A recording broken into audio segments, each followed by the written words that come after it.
안녕하세요. 눈치 보기 시장이 아주 추적추적하네요.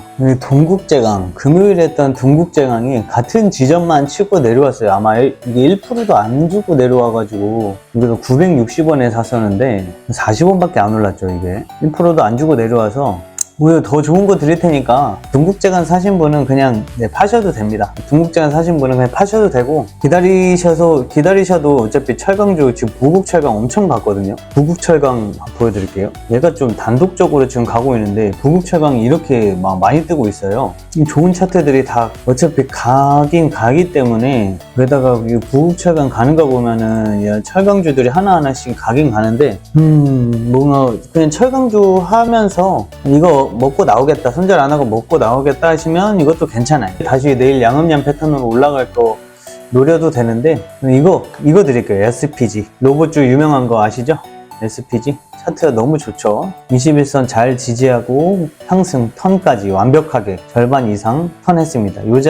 여기랑 똑같은 자리인데 여기서 이제 다음날 요것만 봐도 2%가 떴었고 어느 정도 이쯤 오면은 그냥 뜨는 자리거든요. 뜨는 자리에다가 뜬다고 해도 한 34,900원 정도를 35,000원대를 노려볼 수 있는 자리예요. 그래서 한 3% 정도 안전하게 3% 정도 나오는 자리라 쉽게 먹을 수 있을 것 같고요. 3% 나오면 오늘 뭐 동국제강 팔아도 한 1% 본절 혹은 1% 더 세게 갈 수도 있는 자리라 충분히 만회를 할 수 있을 것 같습니다. 동국제강 정도는 이전 지점만 가도 7% 이전 고점만 가져도 7%가 나오는 거라서 이게 훨씬 나을 것 같네요. 오늘은 SPG 먼저 드리고 그리고 핑거스토리에 대해서 말씀을 드릴게요. 핑거스토리도 오늘 또 반응이 콕 오고 있다가 지금 반응 좀 지금 슬슬 오고 있는데 완전히 지금 턴에서 슬슬 올라가는 거 보이시죠? 여기 핑거스토리에서 공시가 나왔죠. 금요일날 장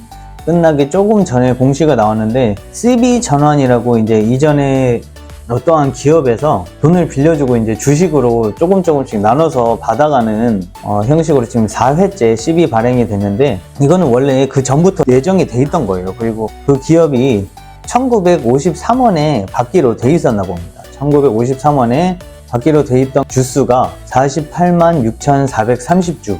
유상증자는 물량이 너무 많이 나오다 보니까 유상증자도 종류에 따라서 다르긴 한데 유상증자가 제3자 배정이라고 해서 지정해서 주는 유상증자를 하면 주가가 엄청나게 날아가고 이제 주주들한테 떠넘기는 유상증자가 나오면 주가가 폭락합니다. 근데 그나마 12전환이 낫죠. 12전환은 나눠서 나오기도 하고 이 정도 금액이면 한 9억 5천 정도 되거든요. 1953원에 48만 주면은 9억 5천 정도 되는데 핑거스토리 시가총액을 보시면 여기 보면 지금 604억이에요. 여기서 이제 한 10억 늘어난 다음에 614억 정도? 그래서 핑거스토리가 이거에 비해서 한 60분의 1 정도 그냥 나온다고 생각을 하시면 되고요. 물량이 더 결국엔 몸집이 좀 더 커지는 거죠. 12전환 하면서. 그리고 9억 48만 주 정도의 거래량은 하루에 다 넘길 수도 있는 거고 얘네가 12전환을 여기에 받아서 돈을 빌려주고 주식을 받은 그 기업에서 이거를 바로 팔아먹지 않아요. 더 띄운 다음에 팔아먹거든요. 지금 가격보다. 지금 팔면은 한 2배 살짝 안 되게 나오는 건데 그것만 먹고 나오지 않거든요. 얘네는 4,500원 이상, 얘네는 한 2.5배는 돼야 팔고 나오는 애들이기 때문에 얘네가 뭐 1953원이라고 하면 2.5배라고 하면 한 4,800원 정도가 되겠죠. 적어도 4,500원 이상은 띄워놓고 그쯤에 거래량 터지면서 팔아도 주가에 손상이 없는 정도의 물량이라서 대신 이 물량이 나오면 올라가고 할 수가 있는데 13일의 상장입니다. 내일 모레. 그래서 얘네가 지금부터 슬슬 띄우면서 주가를 높여가면서 차트를 잘 그려서 개인들이 막 달라붙게 해서 팔아먹을지 아니면 13일에 바로 급등시켜서 팔아먹을지 그거는 이제 지켜봐야 될 것 같아요. 그래서 어느 정도 48만 주의 물량은 하루 거래량이 거의 30몇만 주, 40만 주, 50만 주 이렇기 때문에 하루 거래량밖에 안 됩니다. 그래서 하루 만에 떠넘길 수 있는 물량 소량만 나오니까 12전환은 이거 크게 신경 쓰지 않아도 되고 오히려 13일에 상장이 예정되어 있기 때문에 13일에 급등 가나라고 오히려 더 예측을 쉽게 해주는 날짜가 나온 거죠. 대신 한 이틀 정도는 기다려보자라고 할 수 있는 공시입니다. 어차피 소화를 빠르게 할 수 있는 물량이 나오는 거라서 이 물량이 나오는 거를 이득을 보고 팔아먹기 위해서는 나왔을 때 주가가 떠 있어야겠죠. 전환사채, 그 핑거스토리 전환사채는 이미 이제 어디에 다 썼을 거고, 그 쓴 돈이 어디에 투자가 되건 뭐 미디어에 투자가 되건 이렇게 했겠죠. 네, 핑거스토리는 전환사채 48만 주 적은 물량이기 때문에 13일에 상장이니까 그때 상장하고 나서 상장할 때까지 어느 정도 빌빌대면서 손절을 시킬 확률도 높다고 봅니다. 왜냐면 상장하고 나서 확 띄우면서 그거를 개인들한테 떠넘기려면 그때 급등을 시키면서 거래량을 터뜨려야 되기 때문에 13일까지 굳이 천천히는 올라가겠지만 굳이 급등을 미리 시켜가지고 누군가를 상장하기도 전에 누군가를 이득을 보게 할 생각은 거의 없겠죠. 이틀 내로 13일은 지나야 된다고 봅니다. 핑거스토리가.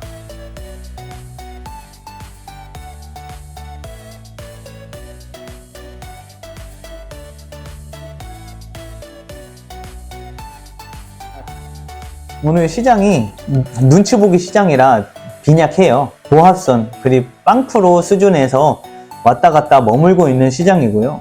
코스피 차트를 보시면 그냥 횡보장 상단권에서 횡보하고 있는 차트를 보이고 있는데, 대신 여기 맨 위에 있는 121선, 241선 위에 121선, 이 회색선이 올라탄 상태에서 지금 받치고 있어요. 이 121선까지 내려와서 이제 선들이 다 모아지고 있는데, 이게 아주 좋은 징조입니다. 아주 좋은 징조이고, 여기서 잘 버티면서 이 상단권에서 버티고 있으면 다시 재상승을 해서 여기 이 상단 구간까지 노려볼 만한 상황이 슬슬 각이 보이고 있어요. 선들도 121선 내려오고 지금 선들이 다 모이고 있죠. 이 위쪽으로. 아주 좋습니다. 코스피도 차트가 좋고, 코스닥은 드디어 241선을 뚫었어요. 드디어 이제 안정적으로 뚫어놨고, 여기서 음봉이 좀 장이 약해서 나온다고 해도 241선을 지지하고 올라갈 만한 차트가 나왔으면 좋겠습니다. 시장 자체의 차트가 너무 좋아서 아주 기대해 볼 만한 12월이 두산 로보틱스 한번 봐드릴게요. 이따가 오늘 테마 한번 볼게요. 테마에 여기 엔터주가 지금 맨 앞에 있는데, 이게 미디어 관련주거든요. 미디어 관련주가 이렇게 하나하나씩 뜨기 때문에, 그래서 핑거스토리에 계속 급등의 냄새를 맡고 기다리고 있는 거고, 또 장이 비리비리 약하기 때문에 회전조체가 한 번 더 이름을 보이는 모습을 보이고 있고, 정치주 중에 오늘은 이낙연 관련주가 떴네요. 구국철강이 여기 있습니다. 이낙연 관련주.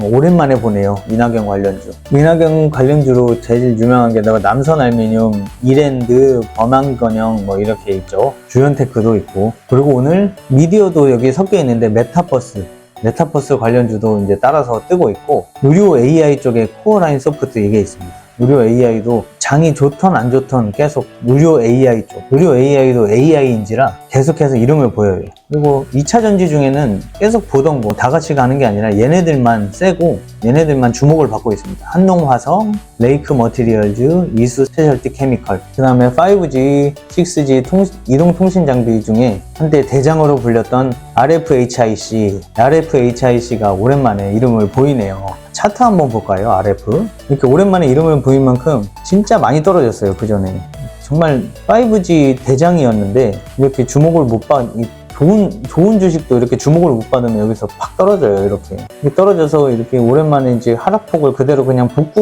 해놓은 정도네요. 맨 밑에 최하단에서 밑에 박스권 상단을 이제야 뚫은 모습입니다. 이제야 뚫은 모습이지만 여기서 다음 뚫어야 될 가대가 17,000원, 17,800원인데 일단 거기는 뚫어놔야 이제 얘가 다시 주가 상승의 움직임이 제대로 보이지 않을까 생각이 듭니다. 17,800원, 그리고 여기서 부딪히고 내려간다면 다시 하단 박스권이라 아직 보기에는 이르다라고 생각이 들어요. 그리고 오늘 로봇주 쪽에 아까 보라님이 말씀해주신 두산 로보틱스도 좀 가고 있고, 로봇주도 가는데 SPG, 오늘 추천드린 SPG도 로봇주죠. SPG 로봇주 중에 그나마 얘는 안 뜬 편이죠. 테마 보시면 뭐 15%, 11%, 6% 이렇게 가는데 SPG는 오늘 3%밖에 안 간 상태입니다. 그리고 마지막 자율주행, 장이 약한 틈을 타서 약간 이름을 보이려고 올라온 모습이죠. 그 다음에 보령 여기 있죠. 아까 말씀해주신 보령, 미국 임상종양학회, 이 테마 안에서도 종목이 워낙에 많기 때문에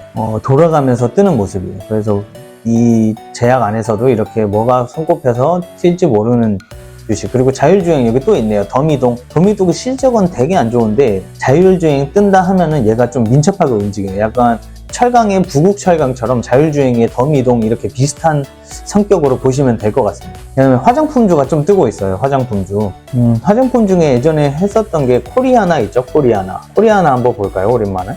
코리아나도 와 이제 안 본 사이에 엄청 떨어졌죠. 우리 여기 팔고 나와가지고 안 본 사이에 많이 떨어졌는데 코리아나도 반응을 하고 있네요. 화장품주가 뜨고 있어가지고 화장품주도 이제 슬슬 뜨고 있고 뭐 XR 이건 뭐 메타버스 관련 주식들이죠. 여기는 세코닉스는 여긴 자율주행에도 있고. 네, 이렇게 테마 브리핑은 마무리하겠습니다. 오늘은 장이 눈치 보기 시장이라서 여러 가지 테마가 섞여 있어요. 그래서 그 중에 여기서 건져낼 거는 그래도 AI 쪽, 의료 AI든 그냥 AI든 AI 쪽이 무조건 봐야 될 만한 테마라고 알 수 있고요. 그리고 메타버스는 항상 안정적으로 눈치 보기 시장에서도 안정적으로 올라가는 테마다라는 걸 알 수 있고 엔터주가 요새 미디어주가 계속해서 돌아가면서 뜬다는 것을 알아낼 수 있었습니다. 메타버스도 뭐 미디어 쪽으로 볼 수 있죠. 미디어 메타버스, AI 쪽 이렇게 보면 괜찮을 것 같다. 2차 전지 중에서는 맨날 보이던 놈들만 간다. 이 정도로 정리를 할 수 있겠습니다. 대신 정치주는 뭐가 뜰지 모르니까 항상 조심. 뜬다고 들어가면 내려가 버리기 때문에 조심조심. 아까 말씀해주신 두산 로보틱스부터 볼게요. 화수목은 괜찮은 장이니까 내일부터 한번 화수목 한번 또 신나게 달려봅시다. 팍 뛰었으면 좋겠네요. 오늘 하루도 수고하셨습니다. 들어가세요.